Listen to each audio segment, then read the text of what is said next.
दोस्तों वैसे तो दुनिया भर के अंदर खुफिया तरीन और हसास तरीन मकामात आम पब्लिक के जाने के लिए बिल्कुल नहीं होते, लेकिन जब बात की जाए नवाडा के इलाके में मौजूद अमरीकी फ़िज़ाई अड्डे एरिया 51 की, तो तब बात ज़रा डिफरेंट है।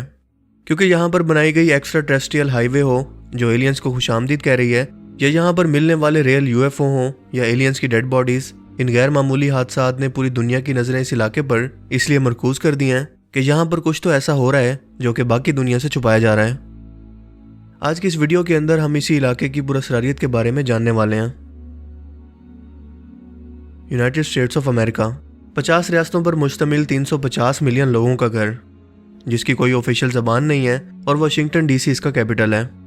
4 जुलाई 1776 को इसने इंग्लैंड के जुल्म से आज़ाद होकर आज़ादी का फैसला किया और सितंबर 1783 में इसे दुनिया भर के अंदर पहचान मिली। ये नॉर्थ से कनाडा और साउथ से मैक्सिको तक फैला हुआ है। अपने बनने के बाद से इसने इस कदर तरक्की की कि फिर कभी वापस मुड़कर नहीं देखा। इवन कि इसने वर्ल्ड वॉर्स में भी हिस्सा लिया, जिससे दुनिया तबाह होती गई और अमेरिका सुपर पावर बनता गया। अमेरिका के मगरबी हिस्से में लॉस वेगस शहर से तकरीबन 83 मील जनूब में बसा नवाडा का एरिया 51 एक पुरअसरार तरीन इलाका है। इसके इंच इंच पर सिक्योरिटी मौजूद है।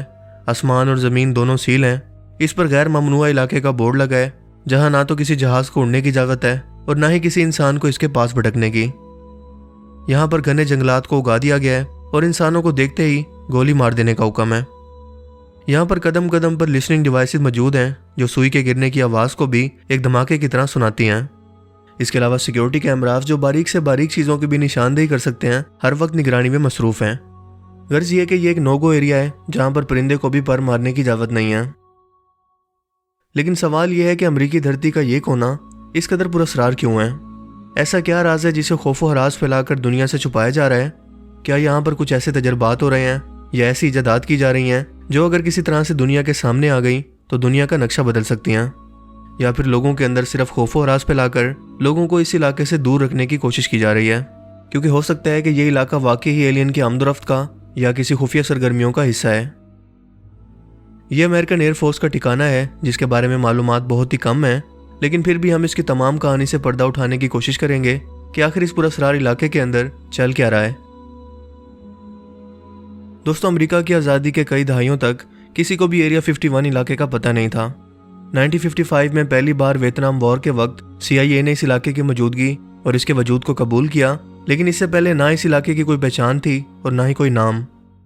2013 में अपनी ऑफिशियल दस्तावेजात में CIA ने इस एरिया का जिक्र एरिया 51 के नाम से किया और यूं पूरी दुनिया की नज़रें इस जगह पर पहली बार पड़ी, जो कि नवाडा के इलाके में मौजूद 17 किलोमीटर का एरिया है।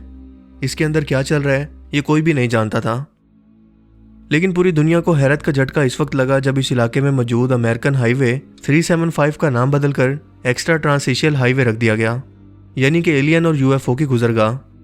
पूरी दुनिया में ये सवाल उठने लगे कि क्या वाकई इस इलाके के अंदर एलियंस की हुकूमत कायम हो गई है, या फिर ये जगह उनकी गुजरगाह है जहाँ वो अक्सर आते रहते हैं, या फिर यह भी मुमकिन है कि महज इस इलाके के बारे में खौफो हरास और सनसनी फैलाकर लोगों को इससे दूर रखने की कोशिश की जा रही है ताकि यहाँ मौजूद खुफिया सरगर्मियों की किसी को खबर भी ना हो सके। लंबे अरसे तक ये बात एक मोमा बनी रही, लेकिन फिर अचानक एक ऐसा हादसा हुआ जिसने इस राज से पर्दा उठा दिया। तारीख में इसे रोजवेल इंसिडेंट कहा जाता है। ये जुलाई 1947 को बुध की एक शाम थी। न्यू मैक्सिको के इलाके रोजवेल के अंदर एक उड़न तश्तरी या UFO हादसे का शिकार होकर गिर पड़ी। रोजवेल आर्मी एयरबेस ने इस उड़न तश्तरी को कब्जे में ले लिया। इसके अंदर 8 अजनबी एलियन सवार थे, जिनमें से 6 तो मर चुके थे, लेकिन 2 अभी तक जिंदा थे। ये तजर्बाती तौर पर उड़ने वाले खुफिया जहाज़ों की टेक्नोलॉजी थी जो किसी भी रडार की पकड़ में आए बगैर, यानी कि स्टेल्थ टेक्नोलॉजी का इस्तेमाल कर रहे थे, लेकिन किसी टेक्निकल खराबी की वजह से ये ज़मीन पर गिर पड़ा और दुनिया की नज़रों के सामने आ गया। इस खुफिया टेक्नोलॉजी को एरिया 51 के अंदर ही बनाया जा रहा था। 8 जुलाई 1947 को इस रोजवेल हादसे की खबर अखबारों की शह सुर्खियों के अंदर कुछ इस तरह से शाया हुई। मैक्सिको एयरफोर्स ने उड़ती हुई UFO को रोजवेल के इलाके से पकड़ा है। यह खबर अमेरिकन एयरफोर्स के कर्नल विलियम बेलन रिचर्ड के हुक्म पर मीडिया को बताई गई, लेकिन हैरत की बात तो यह है कि कर्नल विलियम ने चंद ही घंटों के बाद इस प्रेस रिलीज का बयान ही बदल दिया और कहा कि यह कोई UFO नहीं बल्कि एक मौसमी गुब्बारा था। दोस्तों आप जरा गौर करें कि अमेरिकन एयरफोर्स के कर्नल के ओहदे वाले शख्स को यह भी नहीं पता था कि यह कोई UFO है या कोई मौसमी गुब्बारा। क्या इतना बड़ा ओहदा रखने वाले शख्स को इतना भी नहीं पता होगा जिससे ये साफ जाहिर है कि कर्नल विलियम के पीछे मौजूद खुफिया ताकतें ये किसी भी तरह से नहीं चाहती थी कि उड़न तश्तरियों का खौफ या यूएफओ की तैयारी का वो राज जो वो एरिया 51 के अंदर बना रहे हैं वो किसी तरह से दुनिया के सामने आए। तमाम अखबारों को भी यही हिदायत जारी की गई कि वो यही लिखें और ऐसा ना करने पर इन्हें जान से मारने की धमकियां दी गईं।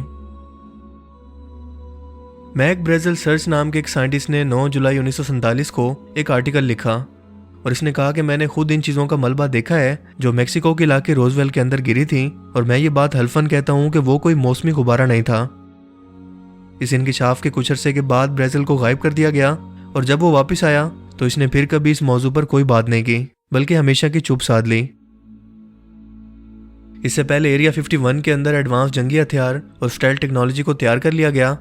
ये रडार की पकड़ में नहीं आ सकती थी और ना ही इस टेक्नोलॉजी से बने जहाज़ों की कोई आवाज़ आती थी, जिसका पर्दा रूस ने 1988 के अंदर उस वक्त उठाया जब इसने एरिया 51 की कुछ तस्वीरें खला में मौजूद अपने सैटेलाइट की मदद से जारी की, जहां अमेरिकी एयरफोर्स को मशकें करते हुए देखा गया।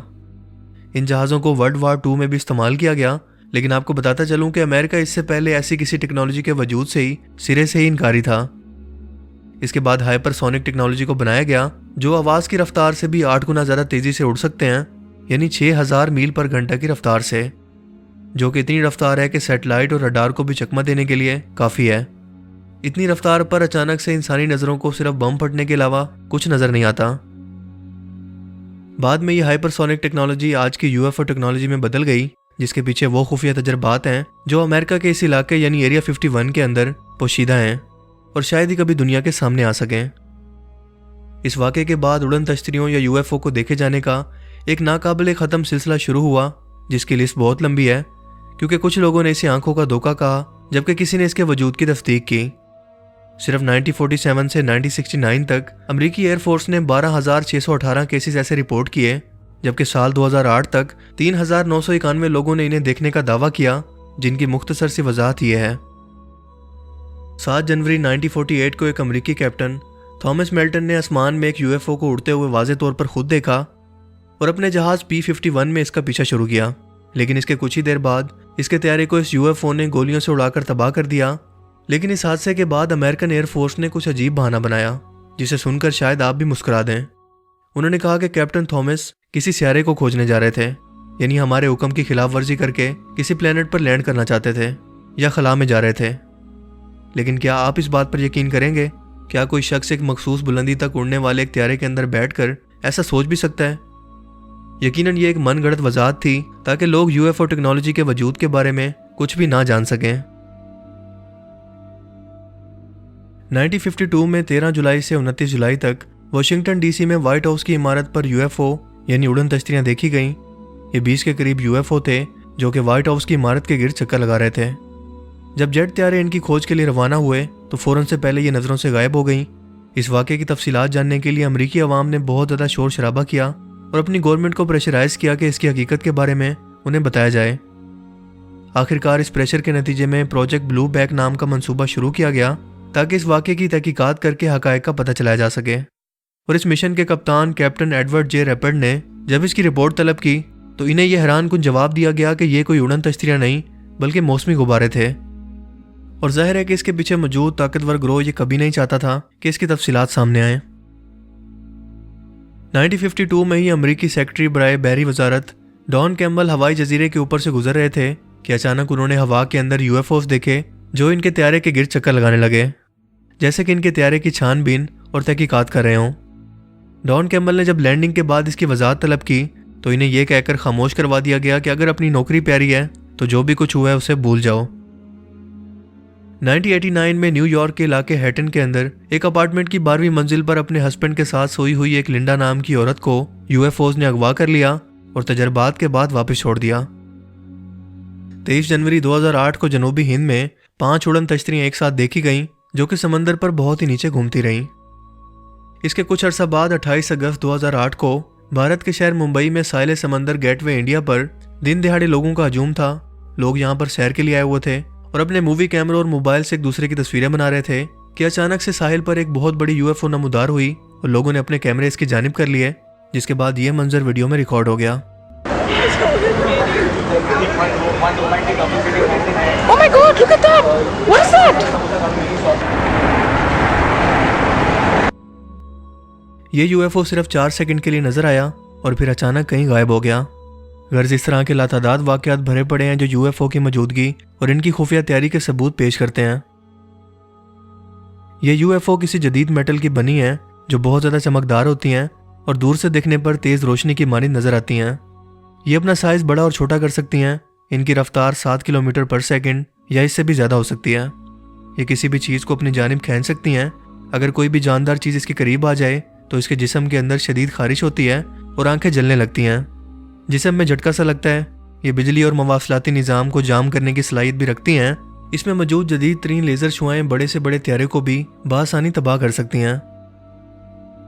ये उड़ने के साथ साथ समंदर के अंदर भी बिल्कुल इसी तरह से चलने की सलाहियत रखती हैं, क्योंकि ये ज़मीन की ग्रेविटेशनल फोर्स को इस्तेमाल करते हुए इस कदर तेज़ रफ्तार हासिल करती हैं, जिन्हें एरिया 51 और बरमुदा ट्रायंगल जैसी खुफिया पनाहगाहों के अंदर दुनिया से छुपाकर तैयार किया जा रहा है। और यही वजह है कि इन इलाकों के बारे में मनगढ़ंत कहानियां और खौफ व हरास फैलाकर आवाम को इससे दूर रखने की कोशिश की जा रही है, क्योंकि ये दज्जाल की सवारी है जिस पर वो सवार होकर लम्हों में दुनिया के एक कोने से दूसरे कोने तक पहुंचेगा, जिसे हदीस मुबारक में दज्जाल का गधा कहकर वाज़ेह तौर पर बयान किया गया है, जिसके साए के नीचे 70,000 लोग समा सकेंगे।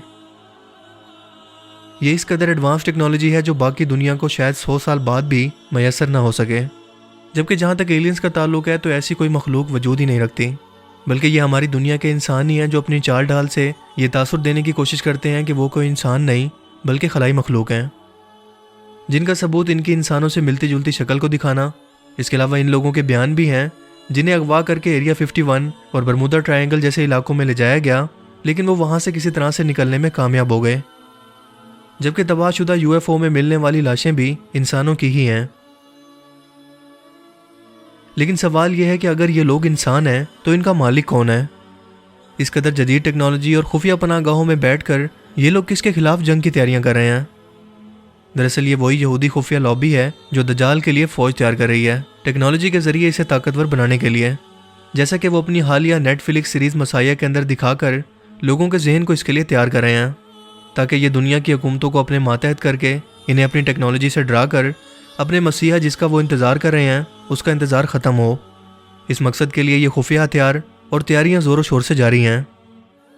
दोस्तों, कुछ शक नहीं कि इस दुनिया के अंदर हक व बातिल दोनों तरह की कुव्वतें मौजूद हैं, और बातिल की कुव्वतें आखिरी वक्तों के अंदर क्या क्या करेंगी, इनका फितना कैसा होगा, अल्लाह के रसूल ने हमें 1400 साल पहले ही बता दिया था, ताकि हम इसे समझ कर इनसे निजात पा सकें।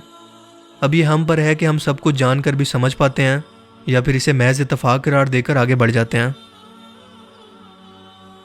मुझे उम्मीद है कि इस वीडियो से आपको बहुत कुछ नया जानने को मिला होगा और यूएफओ, एलियंस और ख़ास तौर पर एरिया 51 की हकीकत आप पर वाज़ेह हो चुकी होगी। अगर आपको ये वीडियो अच्छा लगा तो इसे लाइक कीजिए और मज़ीद इस तरह की इन्फॉर्मेटिव वीडियोस के लिए इस चैनल को ज़रूर सब्सक्राइब करें। अब मैं मिलूँगा आपसे एक नई इंटरेस्टिंग वीडियो में। तब तक के लिए अपना बहुत सा ख्याल रखिएगा। Thanks for watching this video. Allah हाफिज़।